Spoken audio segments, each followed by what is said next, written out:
Today we are starting with Richard Lowe from Shared Practices. And if you're thinking this is going to be a round 2 with Bulletproof versus Shared Practices, you are completely correct. No, you are wrong in a lot of facilities. Craig, it's been a while since I've podcasted, so I might be stumbling because Craig's been world traveling around here. So I might be stumbling over the intro, stumbling over some words. Richard, I have a problem with words, ironically, or pronunciation, I should say. But honestly, Richard, I've never met you in person, and I've never really had a conversation. And we've done some kind of pre-conversations prior, and I'm excited to dig into this because I know that you were the original founder of Shared Practices. I'll let you do your kind of own context here, but I have been a listener of you and Shared Practices a long time, and I thought it was really cool that you took the leap to start a podcast as a dental student. Am I right about that? So close. So and this is exciting because we've actually hung out off air virtually quite a bit since that last episode. We've had a lot of conversations, and I've gotten to know you two virtually. And I'm bummed that I didn't get to come to your most recent summit, your most recent event. I had family planned, like they were driving out from Utah to Indiana, where I am right now. And it was exactly that weekend. So next year, I definitely want to come out to your guys' the summit event. Your summit, all right. Yeah. Thank you, bud. Yeah, that'd be awesome. You're right. I'd forgotten we had conversations kind of not related to our podcast, but you're right. We had met. We've been talking. Well, and then you and I actually met in person at the first Voices of Dentistry. Yes. And in Nashville. At that point, I started the podcast a year out of dental school when I was in the Army. I did the Army scholarship. I had worked for Howard Ferran. I produced his podcast my senior year in dental school. So I was involved in podcasting there and produced, I think it was from like episode 20 to episode 200 of Howard's. And I was holding him back. He wanted to be like 5-7 days a week. I'm like, Howard, no one can keep up with that much content. Yeah. And you got to let your guests speak. You got to let them say something bad. That experience. Yeah, we were the guest listeners. We make this joke, Richard, that sometimes we bring people on and we do the same. We Howardize them.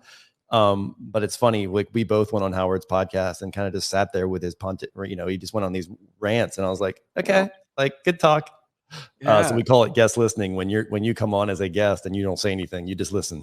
Yeah, no, it's the strategy. I swore that on our podcast, if we brought someone on, we wanted to hear them talk. Hear what they had to say. Yeah. Yeah. Well, that's good. So we're going to hear what you have to say. So keep going with your story about, I was wrong about you starting it as a student then. Yeah. So I started a year out. I had met Alan Mead. We had hung out my senior year, and he was encouraging me. Others, Mark Costas, they were encouraging me to start my own podcast. But I really had the sense of, who the heck wants to listen to a new grad talk about practice ownership, especially because I was in the Army. Like I literally was stuck in the Army for another 5 years as part of my scholarship that I was very grateful for.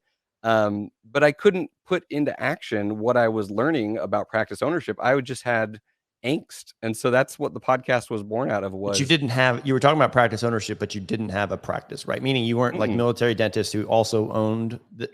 At one point I did buy 3 practices while I was in the Army. Not that I recommend that. That was a few years later. But at the time, my assumption was I can't put this in action. But my goal was that in 5 years of podcasting, let's do seasons and let's lay it out in a chronological order for the new grad who's graduating in 2022 or 2026 or 2016 at the time. How do they go from graduating with $500,000 in debt to owning a successful practice? What are the steps in between? And can we smooth that journey out? Because if you buy the wrong practice, if you screw it up, like you can put yourself behind, or if you delay it and say, I'll do it later, you can leave a lot on the table. Or if you get it wrong and think you should own a practice, but then you realize it's not the right fit for you and practicing for someone else, you can be miserable for years. So the goal was, let me learn some of this for myself and take everyone else along with me on the journey. And now 6 years later, we've done over 500 episodes. We've helped hundreds of dentists buy practices. We've coached over 100 dentists through growth and ownership. But at the time, like I was asking questions. I was getting people like you guys on to say like, hey, I have these questions. I know there's not always one right answer. Like I think and this drives actually George and some of my partners nuts, is that like I kind of like conflicting opinions sometimes on the podcast, because I want to hear a different perspective of like there's no one right way to do everything. What's right for me, what's right for these circumstances. And so that's what the podcast was born out of. And I would love to get the Bulletproof perspective on practice ownership for, my generation and younger of dentists who are graduating now, who are looking for that first practice to buy or to start a practice.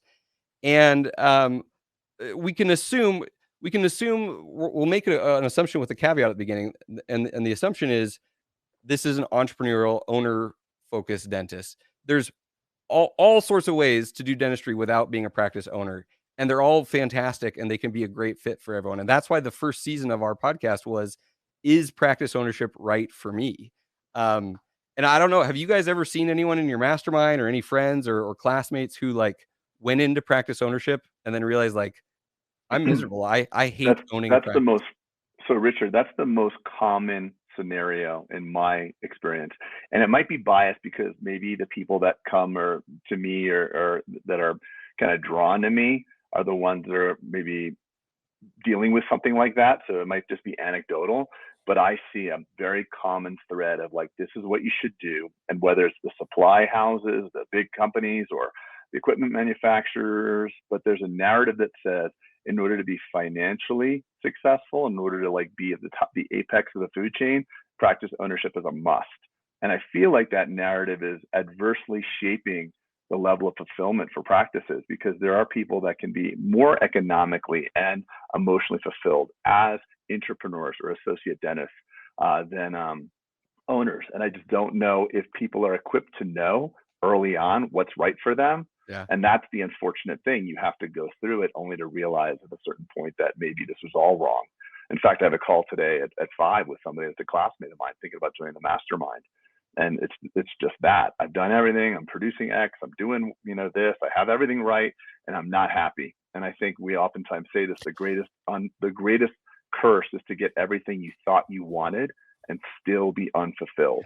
It's easy when you're not getting what you want and you're unfulfilled. It makes sense. But when you executed your plan, you arrived, quote unquote, and you're miserable, that's a dangerous place. And I think a lot of dentists are there personally. Richard, what's funny about I would completely agree with what Craig has said, is that I think sometimes what people are attracted to, whether it's the summit or the masterminds or the things we produce, is that they get the recipe. And I am more of here's the steps 1 through 10, and I will break it down. And that's my superpower. Like, I will show you how to do it all. And that's what people come. And then ultimately in this process, what we determine is they don't need this. You need more of what Craig's superpower is, which is breaking down your true why, your true vision, living authentically with yourself. And that's where honestly some of the power takes place, is that we go through these systematic processes first. And then all of a sudden it's like, wait a second, are you really aligned with what you want to do here? And that's where Craig jumps in and really changes their lives and their trajectory. And then we kind of we go back to some of the tactical. But so we actually learned this, and we help people like, hey, this is the 5 things I want to accomplish. Pete jumps right in. Boom, here's your marketing, here's everything. And then like 7 months into the mastermind, we have a retreat somewhere, and then they're in tears. Like, oh shit. So it was like, that's why Peter came up with the pathway. And the first part of the pathway is know thyself. And so many years of my life, I'm 50, and Peter can probably feels the same way. We spent just trying to chase something that we didn't really want, or feeling bad about something we couldn't achieve, or feeling bad about something we did achieve. And we just want to save dentistry, and we want to save the dentist from going through that ass kicking, because that's the hard step, is knowing what you really want. It's really abstract and difficult. So I think most people just jump on and start achieving and doing what they want to do based on listening to a podcast or some expert said this is what you need to do.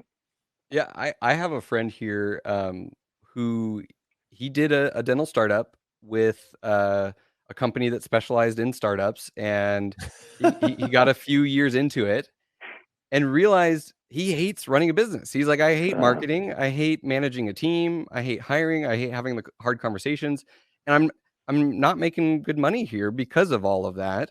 But the interesting thing is that piece of knowledge that he just gained by doing it is one of the most valuable pieces of information. Now for the rest of his career, he can practice dentistry not own and feel great about it, because he's done Right. that and said, you know what, that sucked. I didn't even like Yeah. that. Even if I was earning more, I wouldn't have cared. I was miserable. And so, uh, if possible, it would be great if someone can learn that before they get into ownership. Sometimes that is the price you have to pay for that piece of knowledge. There 100% are agree with that. specific tools, by the way, that can help with this. And I think what you're saying, Richard, is really knowing what you don't like is perhaps more valuable than knowing what you do like. If you ask someone, what do you want? It's sometimes hard. Yeah. But what makes you anxious? Oh God, I hate being around blah, blah, blah, blah, blah. So I have people that say, I want what you have. I say, well, why? Because of X, Y, and Z. They come visit my practice and they see there's like 55 people, and I am feeding off of everybody's energy because I'm an extrovert. I love talking with people. This person is an introvert. I'm like, how do you feel about being here? Wow, all these people really stress me out. I don't like to be around people. Can you just go into your office? And I'm like, well, maybe then this might not be the right thing. Maybe you want something else. So just knowing what you don't like, what stresses you out, what makes you anxious, that can help shape your ideal practice. And I think there's also one more thing, and I want to touch on, and then I'll let this kind of evolve. But I do believe there's a lot of shame in dentistry, and I believe that if the I'm just an associate vibe and that mantra is really damaging. People are telling you if you don't own your own practice, you're not living up to the full extent of your profession. And I just want to call bullshit on that, because I have associate doctors, and Peter does too, that are in his ecosystem that make $400,000, $500,000, $600,000, $700,000 a year. And the fact that you can decouple your salary and your long-term retirement asset is actually valuable. If you're a $700,000 solo practice, dentist, your retirement strategy is your practice, and your earnings are your practice. If you're an associate, you can take that money and invest it in shopping center, real estate. You can be a business owner, just not being an owner of the business you work in. I think that's a very powerful distinction. So we all know the way to get rich is by owning a piece of a business. You don't have to own the dental business. There's a lot of things for you to consider.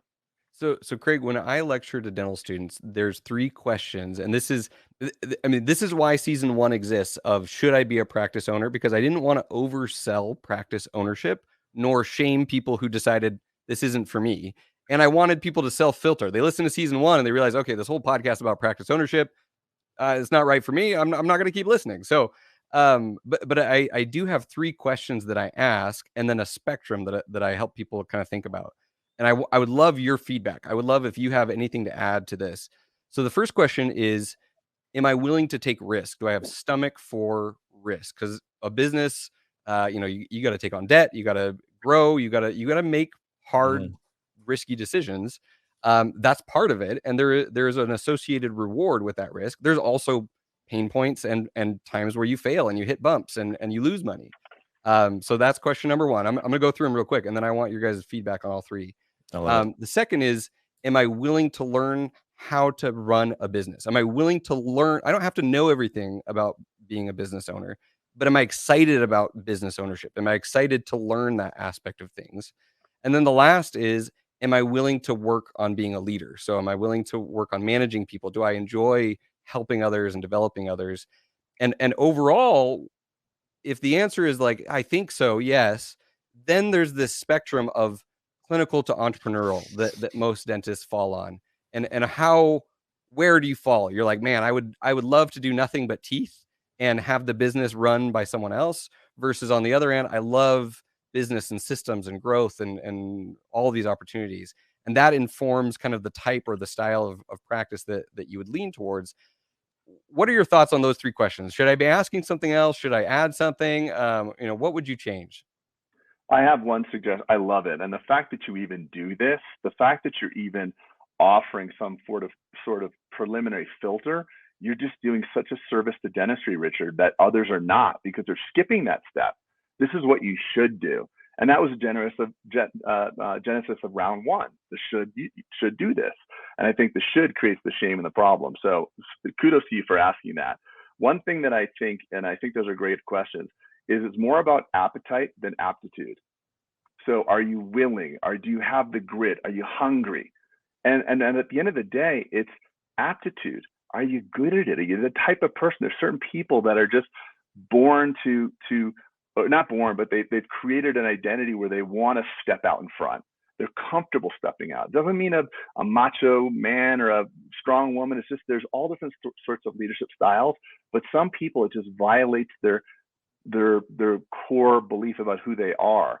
So if they're willing but they're not able, that's hard, and they'll feel a lot of shame around it. I can't lead a team. I feel really bad about it. They'll feel like they're letting their team down, when in actuality they're probably great leaders, but they just don't feel like they are.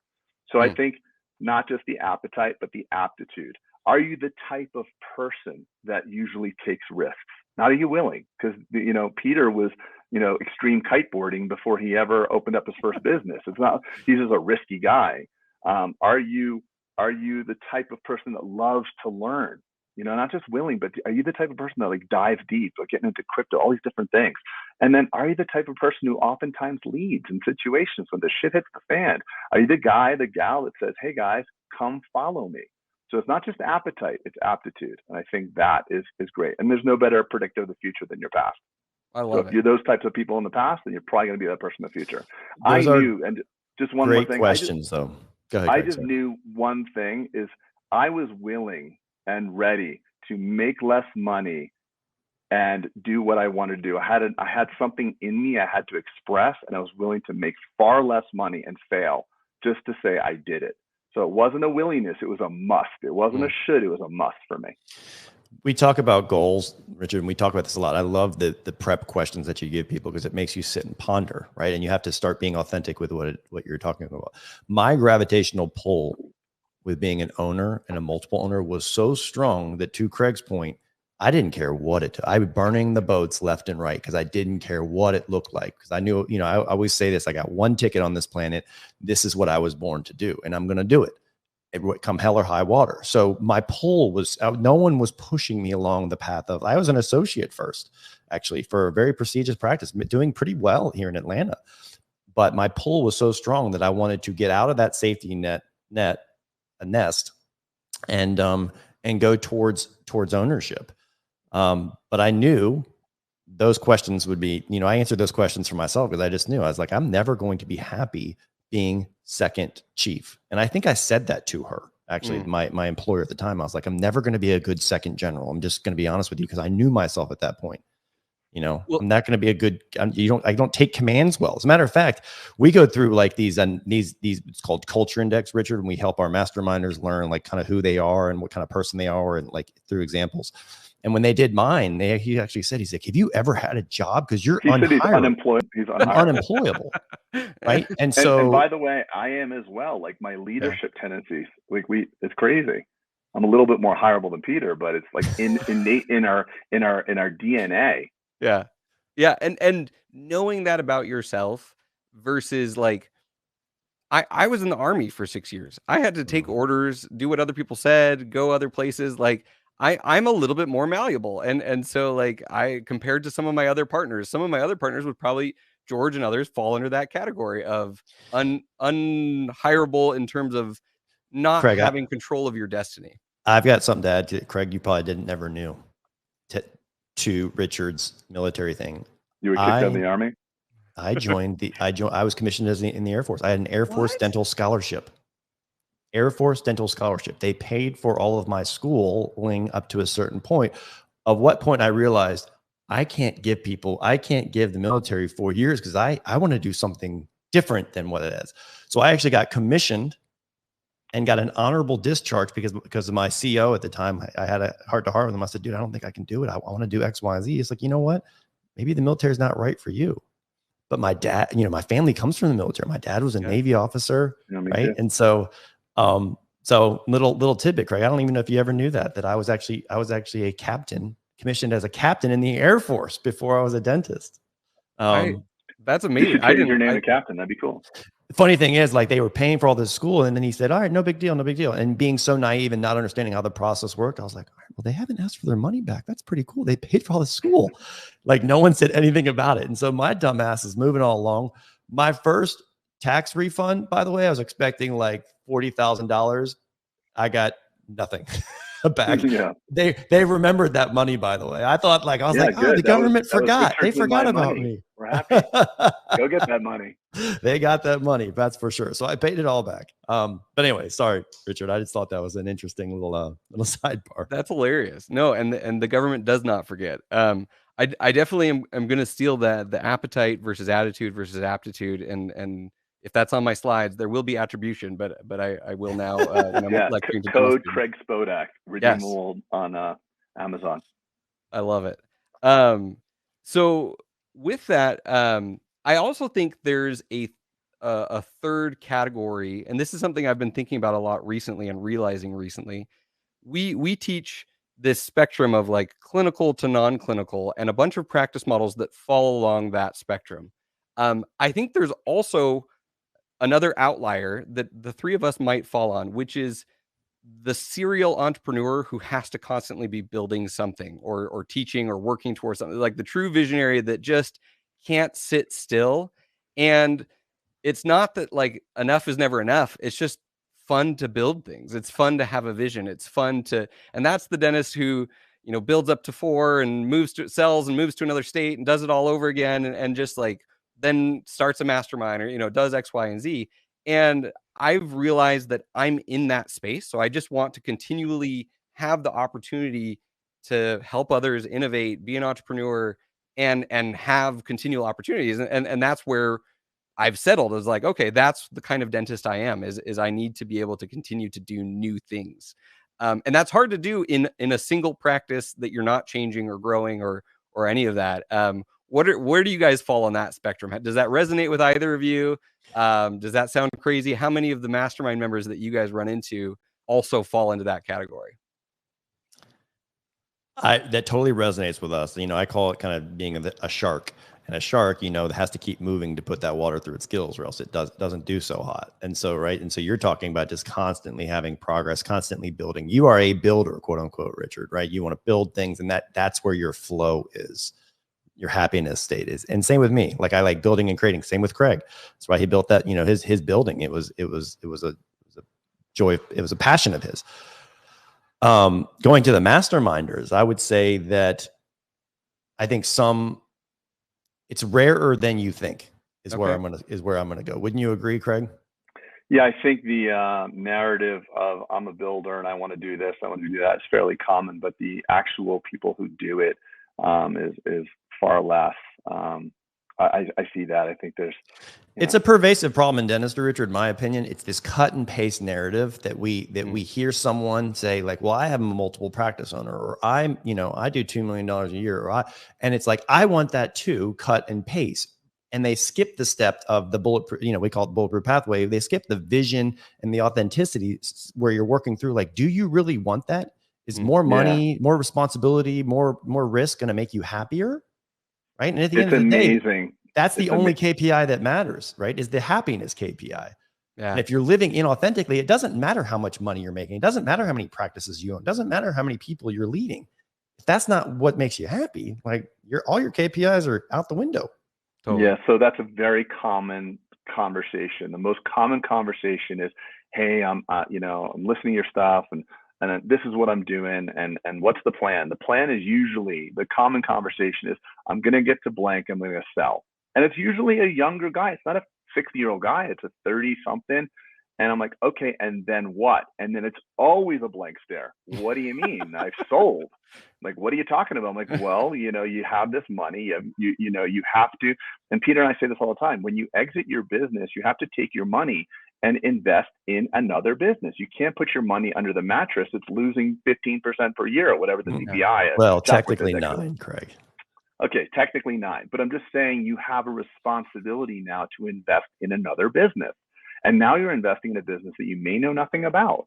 But one thing that you sure as shit don't have control over that money like you used to, right? You don't have control of Facebook stock or Amazon stock. People think it's a passive investment. But that is a great distinction, Craig. When you brought that up and you said, you're going to always be invested in a business. It just might not be yours. Right. Unless you expect to have yield. If you can live in your investment, you can literally walk around and touch the things in your investment. Try to do that. Hey, Bezos, I want to just come in and see how things are going. At the court, can I sit in a board meeting? You can't do that. Right. So as a private investor, you're an investor in your business. You can literally live in it. You can make changes if that's right for you. But one thing I want to just add to what you said is that if you are a person who's a builder, let's just back up to 35,000 feet. You're not just a dentist, Richard, Peter. We're not just dentists. We're multifaceted builders. So I am getting a lot of fulfillment and pride out of building other things. So I bought a shopping center. I get to pick the colors. I'm, doing the Bulletproof thing. I have a cattle ranch that I know nothing about. I'm building there, and I'm trying to figure out how to improve the pastures. So the idea that we label ourselves, we get so myopic. Dentistry is very myopic. Our successes and failures are in micromillimeters, literally life under loops. We tend to treat our entire life like life under loops. And you're not just the dentist. You can be a builder. You could be an associate or have a single doctor practice, or you could work 3 days a week and then do all this other stuff. So you can fulfill your entrepreneurial. But that's why it's the most beautiful profession in the world, Richard. We say this all the time, right? Is that dentistry can be whatever you want, meaning that if you are an entrepreneur, it gives you so many options, right? It gives you, if you want to be this path, okay, no problem. Here's your way to do it. If you want to be an associate and make a bunch of money, like Craig was saying, or just do dentistry, perfect. If you want to be entrepreneurial, perfect. It's choose your own adventure career. So it's the greatest profession on earth. And we make such big impact with patients' lives and teams that it's like, I think it's the most beautiful profession on this planet. I agree. Love it. And I think that the stress comes from cramming our multifaceted identities into the top 3 choices that are widely discussed in dentistry. So you have to sacrifice on something. So I think we got to really back up a layer and realize there's literally thousands of practice modalities, thousands. And you can make, and if it doesn't exist, make it. Make the one you like. Richard, I want to ask you a question. Go for it. Because you had talked, before we hit record, we were having some good conversations, and I was like, and you actually brought up this topic, and it's like, you've been doing this for 6 years now, 500 episodes, which is just daunting. Like, I can't imagine that. We obviously don't produce as much much content as shared practices on our end. But you had said you'd be nice to talk about it now from the context of what I wish I had known when I had started. And I'd love to hear that, because I think that's where that's where the rubber is going to meet the road for someone listening to this right now, our listeners, your listeners, whoever it may be, is the wisdom that's been gained by you having such accountability in this process, right? You set out learning, even though you didn't have a practice, but you were like, look, I'm going to go public with this knowledge, which made you like a student times 10, so to speak, because you knew that you were going to have to then amplify this learning to people that were listening to you. So it made you like I don't know if that was an intention of yours, but I was thinking to myself, like, what accountability. I mean, that's an amazing accountability thing to do. Oh, absolutely. That is my learning style, is that if I can turn around and summarize this and teach it to my, classmate in dental school, that's how I learn. I can't process it any other way. So it's probably the only way I could have learned all this, and learn it at a depth. And there's a number of what I wish I would have known. And I think the first is that it's okay to get your vision wrong. And in dental school, I remember sitting in our only practice management lecture thinking, man, I like multi-specialty dentistry. I had done some surgery and I liked that. I liked root canals. I thought I liked everything. And so I was like, maybe I'll kind of do some of the specialty work between 3 practices, but I'll do that when my kids are teenagers, because then they'll be older. And I'll travel around between those 3 practices and do some of the more, like, quote unquote fun stuff.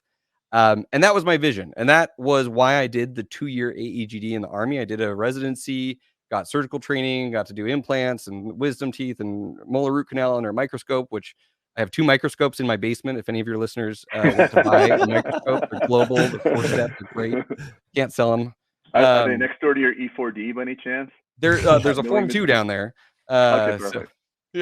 So I thought that's what I wanted to do. So I did the 2-year AEGD.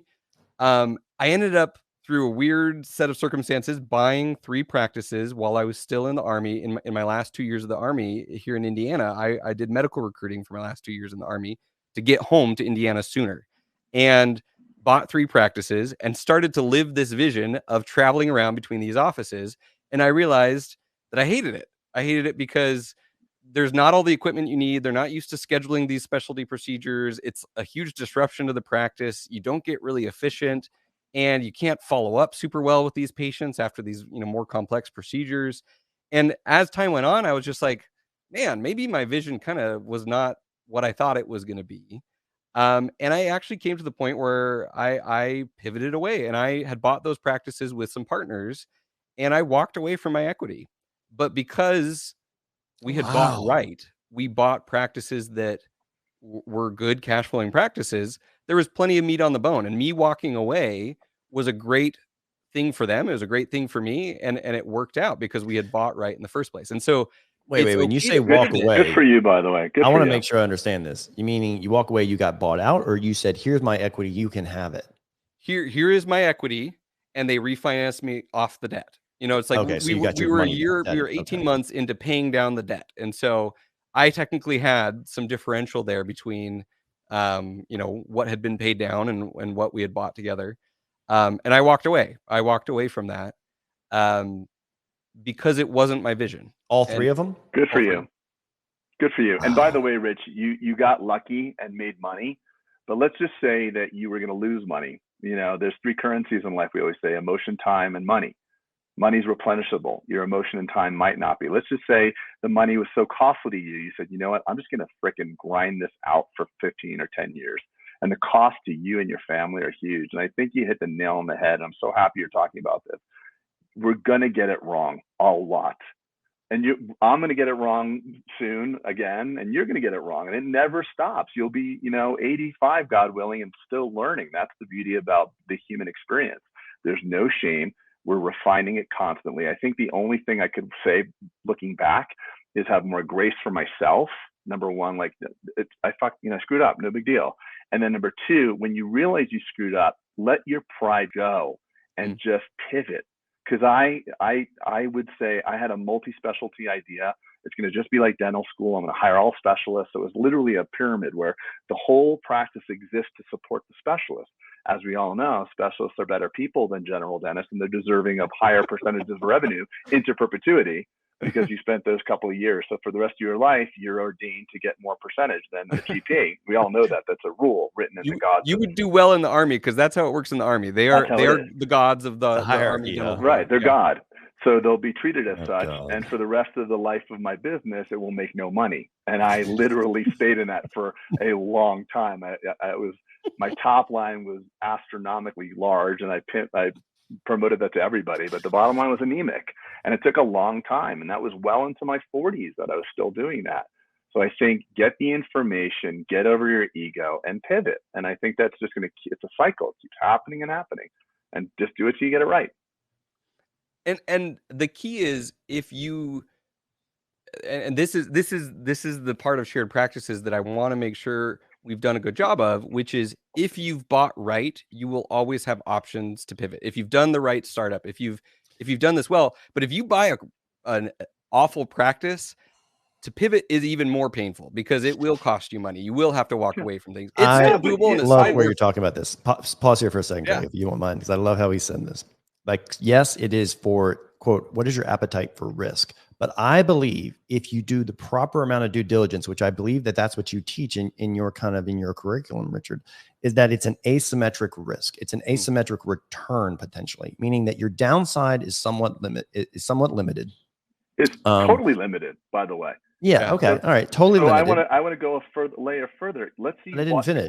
So go ahead. But I just want to finish the whole thought on that asymmetry, right? But your upside is unlimited, right? And it's kind of like we talk about these asymmetry in crypto, right? Like, where's the floor? But I know my upside could be potential unlimited with Bitcoin. It's the same kind of thing. If you do the proper amount of research, proper amount of due diligence, then you, and if you're buying it kind of on the floor, if you will, right? Buying a practice on the floor, then your risk is definitely mitigated. Sorry, Craig, go ahead now. And I think that the greatest thing to remember, and it's one of the things that's always powered me through challenging times, is as a dentist, as a licensed dentist, you're truly bulletproof.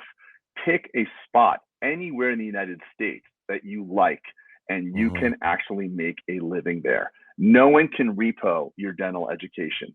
When you are a restaurateur and you fail and you lose everything, the chances of you convincing another group of investors to become another restaurateur are very, very small. Yeah. And the second failed restaurant is even smaller.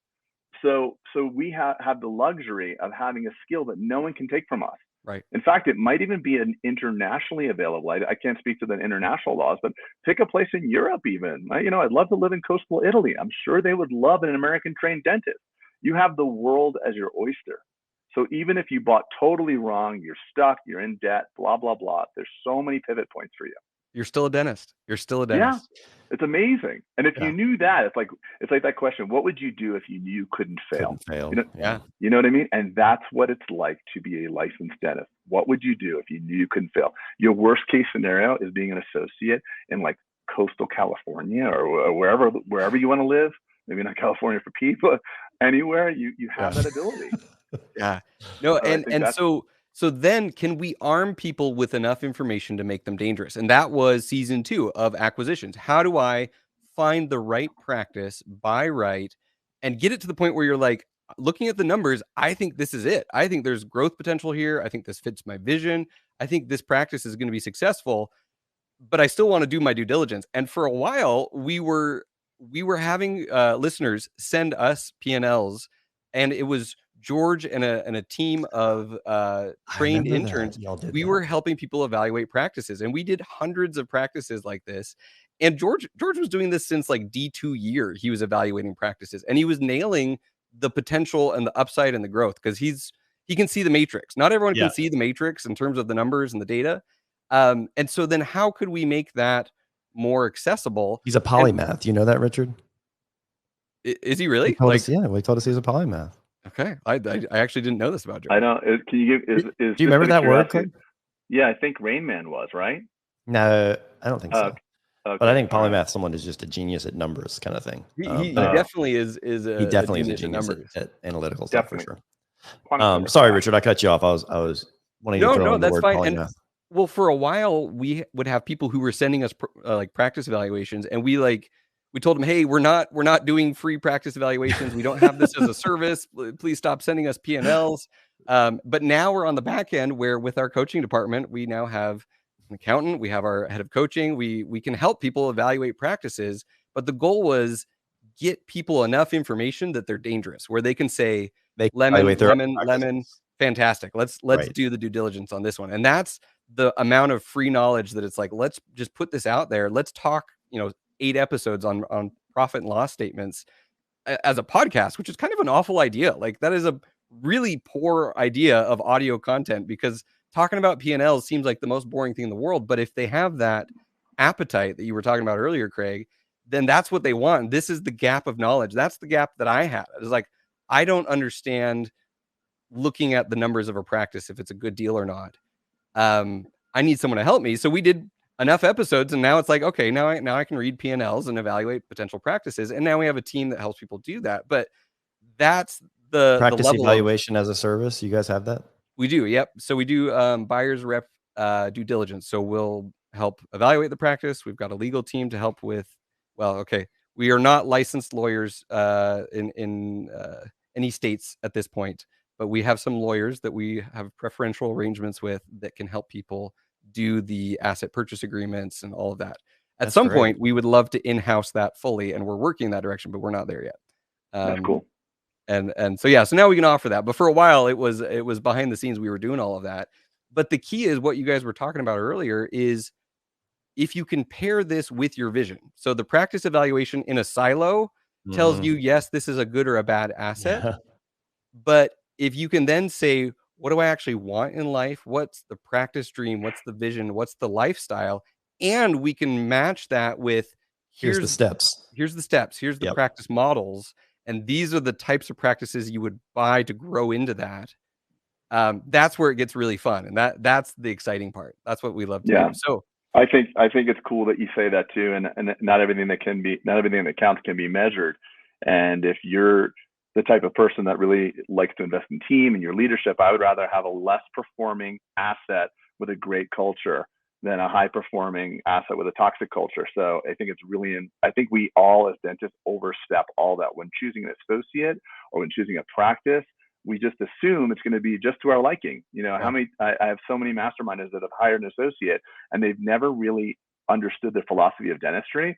And then in a year or two, you start to see it. And then when they go, because there's a break in the philosophy or value of the way people treat, it's hard to repair that. So we, like in our office and through Bulletproof, we have this associate diagnostic test to just calibrate where people are. It's so interesting. You sit side by side with an associate. What do you see here? And they see something totally different than you. It's going to be a big wake up call. So for those looking for practices to acquire, be a fly on the wall. You'll see so much. You may have a great buy that's actually going to turn around and bite you in the butt.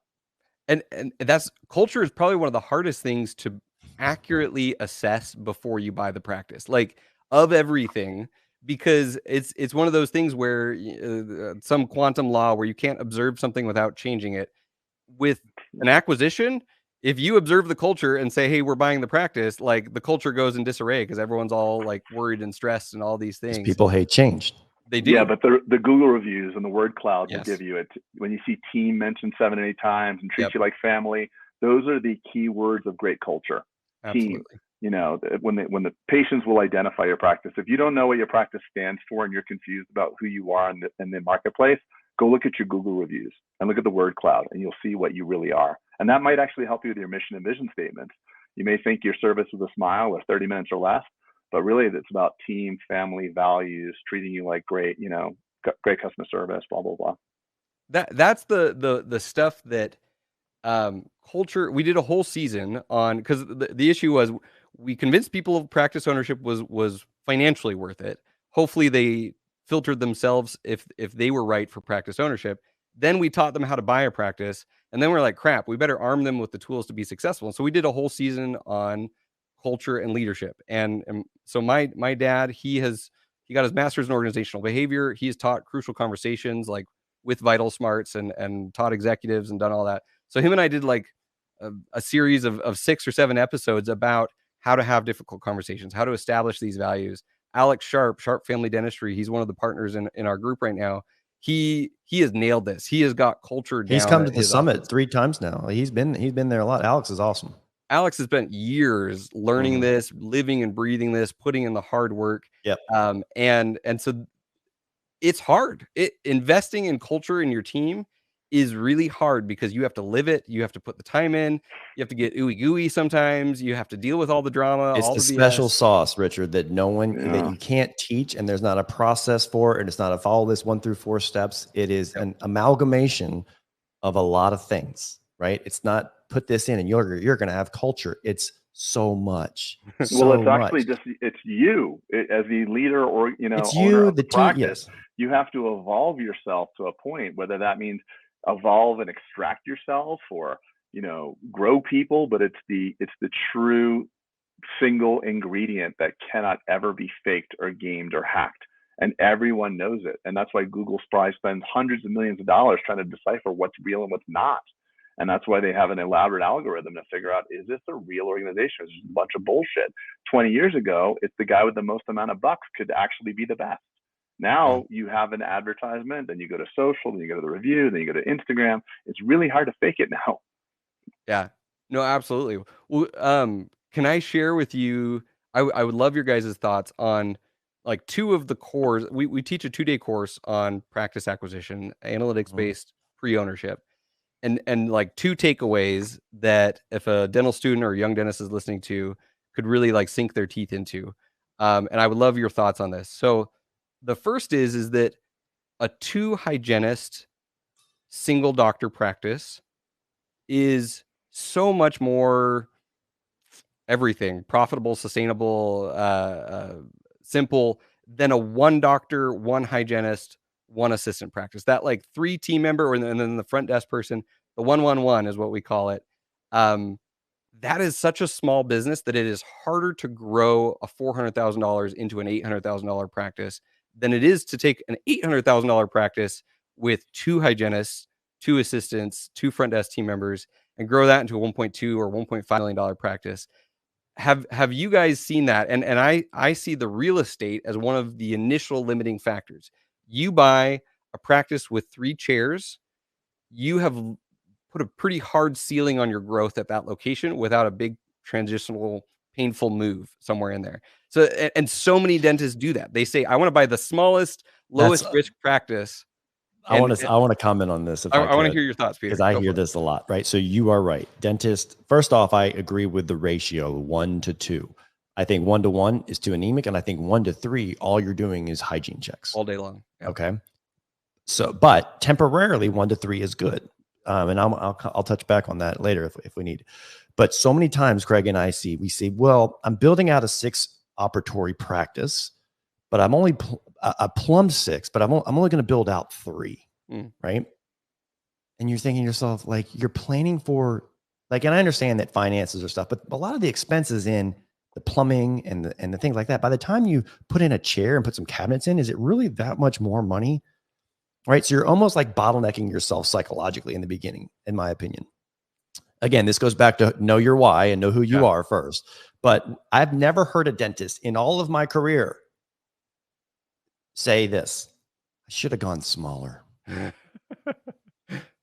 shouldn't have been so bold. I have heard that, Peter.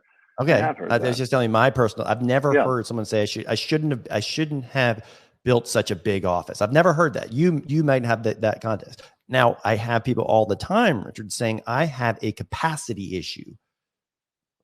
And again, I can't grow because I only built for 4. I thought I wanted 4, and I can't grow now because now I have to move out of this location or out of this whatever because I want. We're busting at the seams is what I hear personally more than that. Greg, go ahead. Yeah. So here, while you were speaking, Richard, I was like, wow, obviously, duh. 1 doctor, 2 hygiene makes sense. And then I'm like, wait, I'm answering from my unique circumstance.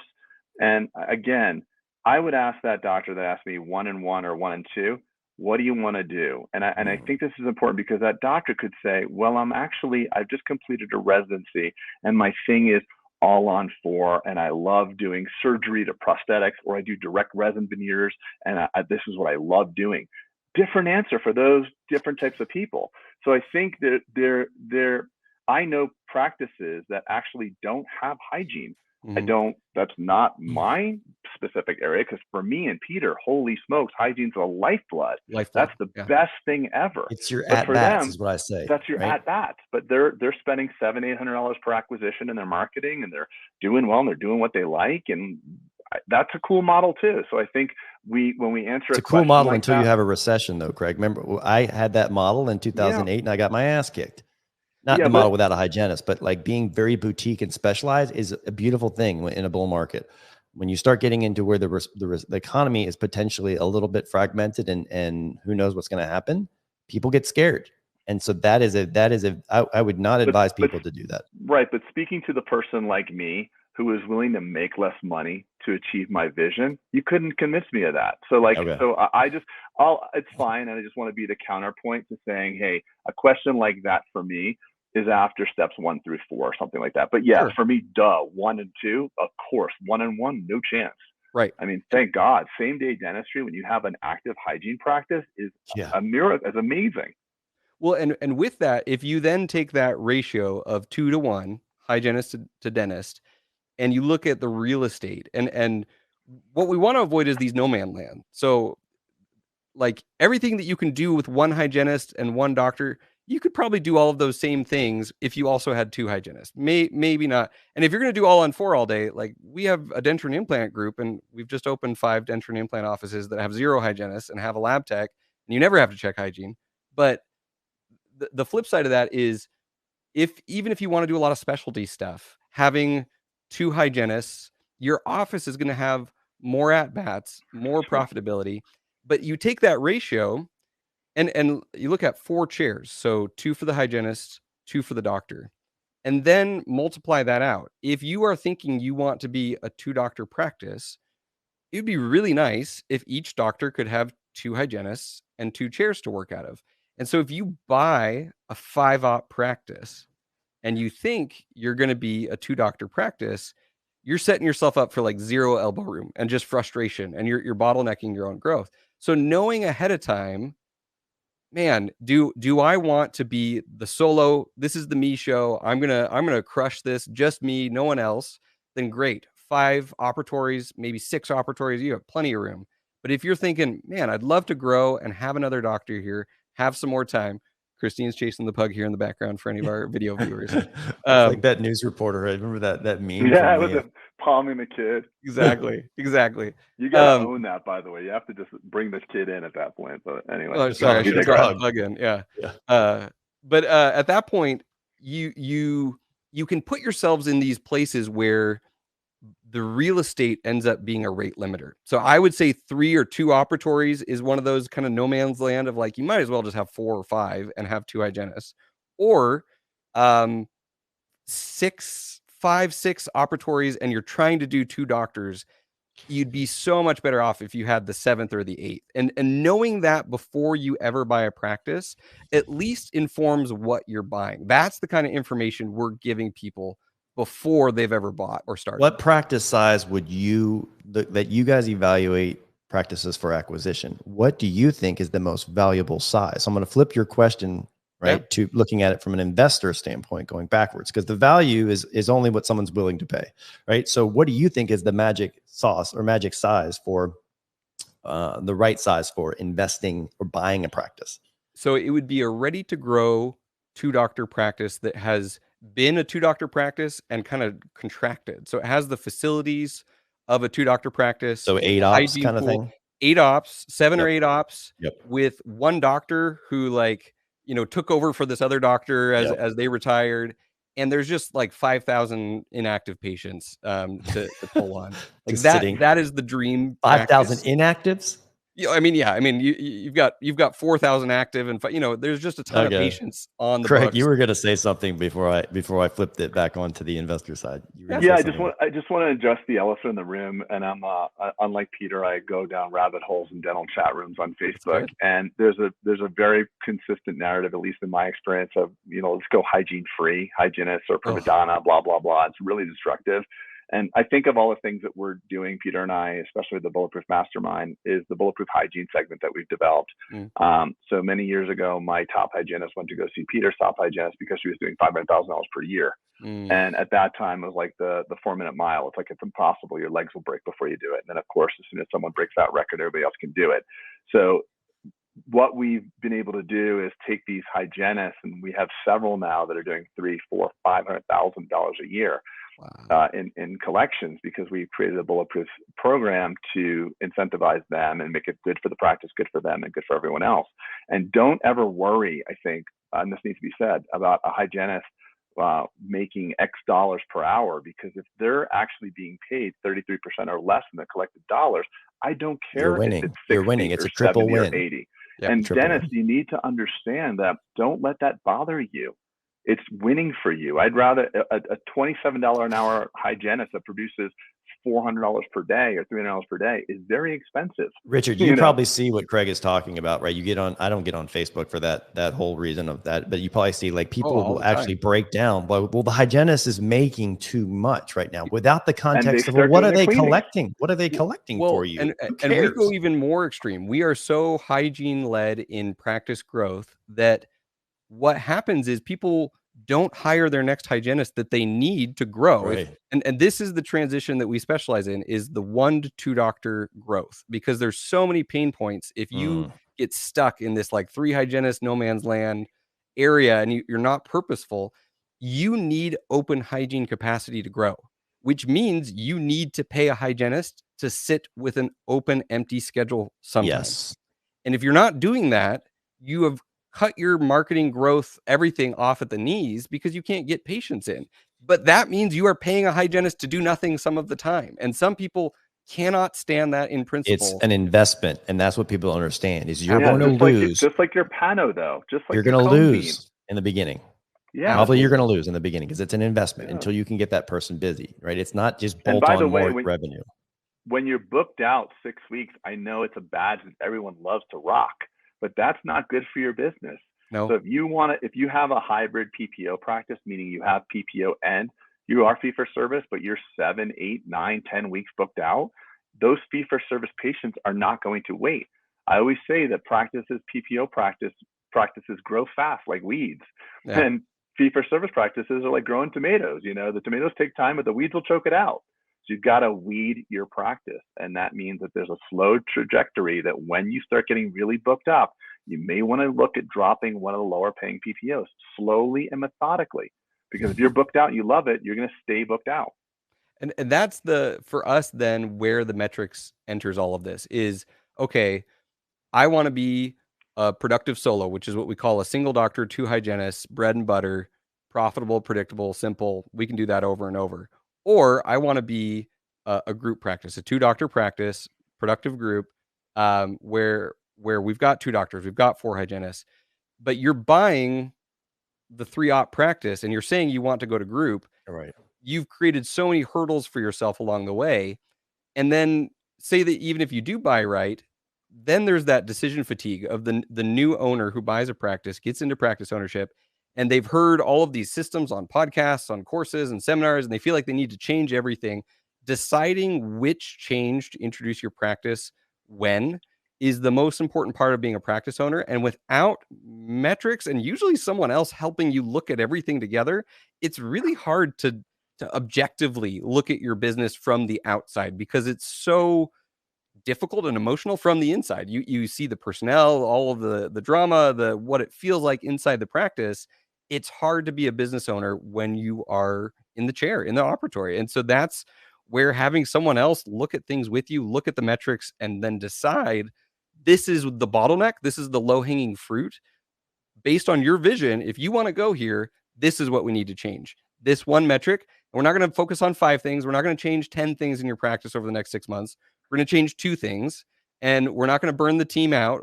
We're going to support them. We're going to reiterate this, because that is the hardest part, is steering the ship of, we know where we want to go, but can we avoid the culture burnout of just like, oh, new change, new thing from the doctor, or everyone quitting. Like, I agree with what you're saying, right? It's great to have a list of things, but people hate change. When you acquire a new team, right? When you acquire a new patient base, if you throw all the levers that exist to you all at once, it's chaos. And it's like, well, I wanted to change this. Why not do it now? So I like what you're saying. You want to titrate those things in. What is the thing right now that I can do this week that won't cause massive disturbance, and I can do it, and it's gonna increase us 1%. It's gonna make it 1% better, right? That's the goal. Keep going the 1%. And I do this when I have an acquisition. I have a big Trello board, and it's like all the things that we want to eventually do, and you just start kind of ticking them off, right? You just start attacking them methodically, but it's definitely not all at once, because the team that you're acquiring, that you're actually paying good money for, will have a mutiny.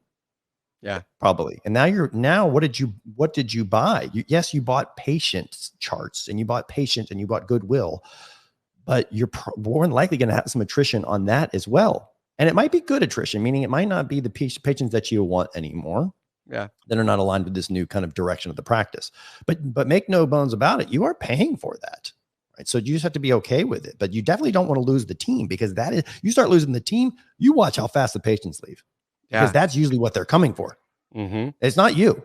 I know us dentists, we get romantic about the fact that it's the dentist that they're coming for. They don't give a crap about the dentist. I mean, they do, but it's really the hygienist, the front desk. There's more of a relationship with them. The assistant. And going back to culture, I mean, it all goes back, unfortunately.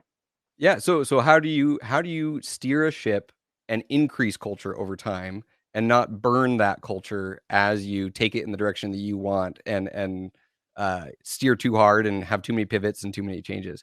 But this is like, for us, this is the fun part of practice ownership, is figuring out what you really want, figuring out which of these models, and you're right, there's 100 models that you can do dentistry in. We've decided we've got our set of 7. Here's the models that we think most of dentistry falls within, that are predictable, simple, sustainable.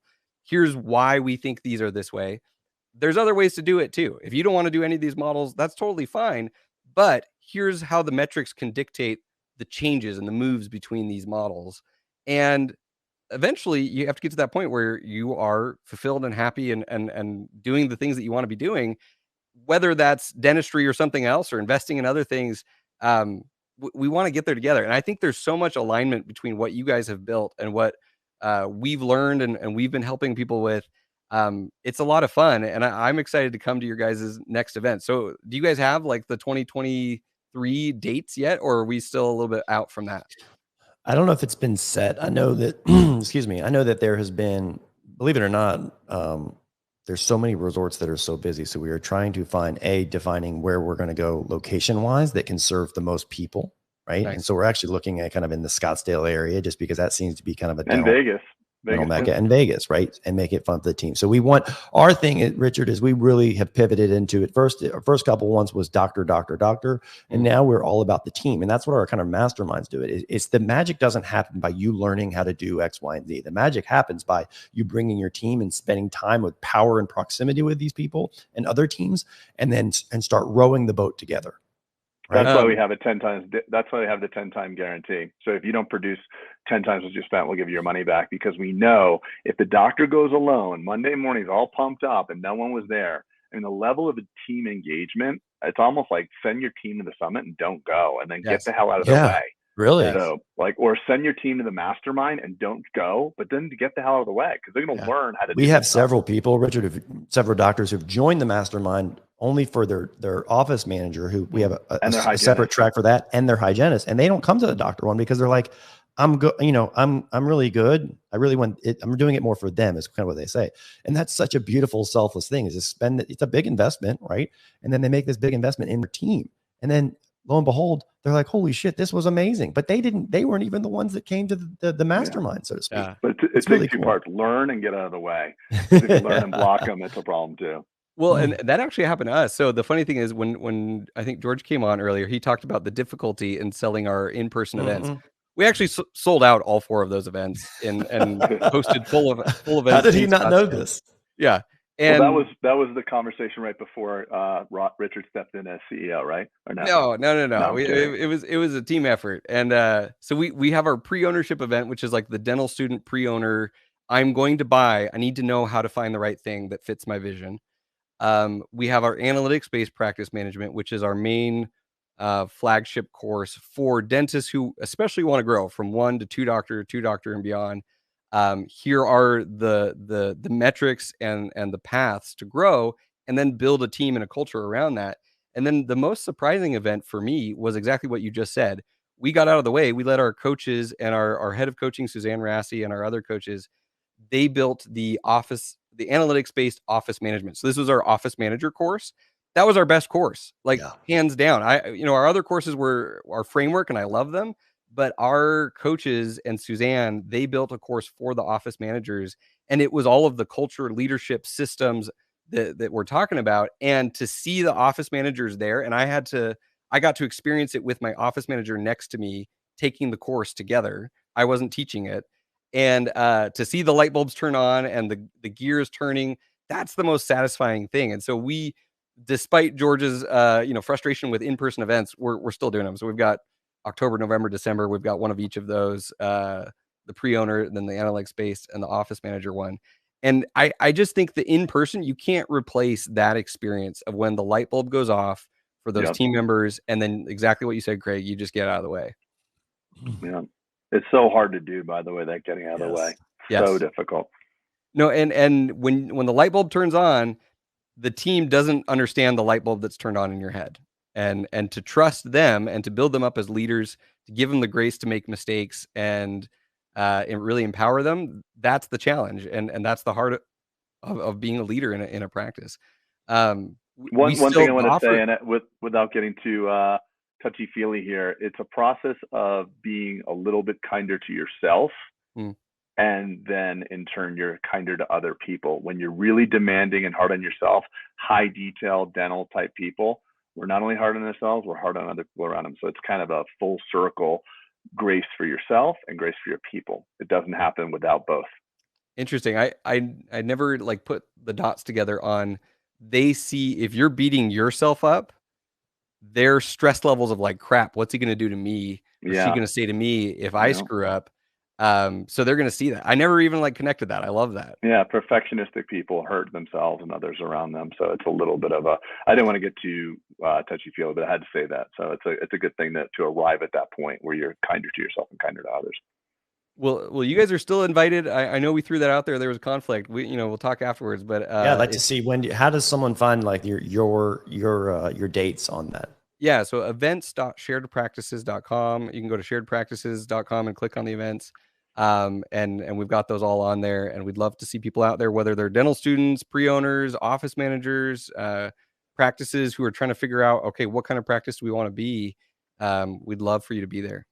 Yeah, I think there's so much synergy with, it's funny how we started this collaboration with shared practices and Bulletproof as like this boxing match, so to speak, like us versus them. And it really is, there's so much synergy, because I think that where you guys were kind of the students and the younger generation of dentists and the people trying to figure out what they want to do and learn, I think you guys fill that niche. And then I think we're kind of known as more of like the guys who have been there, done. Well, you have two, so I don't want to say that. No, we're more I the literally entrepreneurial, like big stuff, right? So it's more I didn't know stuff at the beginning. Yeah. So I think there's so much synergy. I think we attract the same type of dentist, is what I'm trying to say, right? A growth-minded, entrepreneurial, someone who wants a full career, big career, whatever that looks like for them, whatever big and full looks like for them. But it's going to take learning one way or the other, meaning clinical or entrepreneurial or leadership or whatever. It's going to take learning, and you're going to have to be a learner regardless of what path you pick. And that's why I like how we both do it. And authentically, Richard, I can feel it from you right now that you love dentistry. You love the business of dentistry. You love the profession of dentistry, and you talk good things. Like I can see, it's all over Craig saying like, oh yeah, you said that. I'm so glad you said that, because that narrative is missing, right? Like the questions that you even ask, as opposed to saying, here's what you should do, which is kind of what I do a lot. Here's what you should do. Just do these 3 steps. You actually flip it back and say, hey, are you willing to take a risk? Are you willing to learn how to run the business? And are you willing to learn how to be a leader? And you ask good questions first. And I think that resonates with Craig a lot. Yeah, well, so good.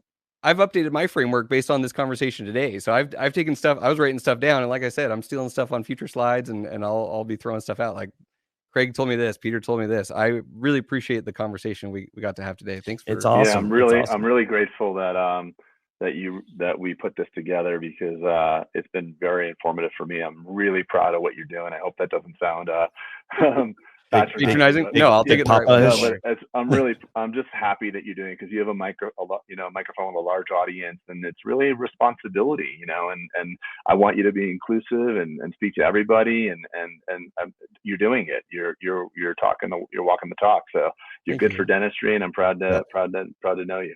Thank you. Yep, that's awesome. We're probably going to break this up, Richard, on our end in just two segments. It's pretty long. It's pretty long for a pod. Felt like moments to me. Love it. All right, I'm going to fade us out. Until next time, see you on the Bulletproof Dental Practice Podcast. We'll see you guys. Thank you.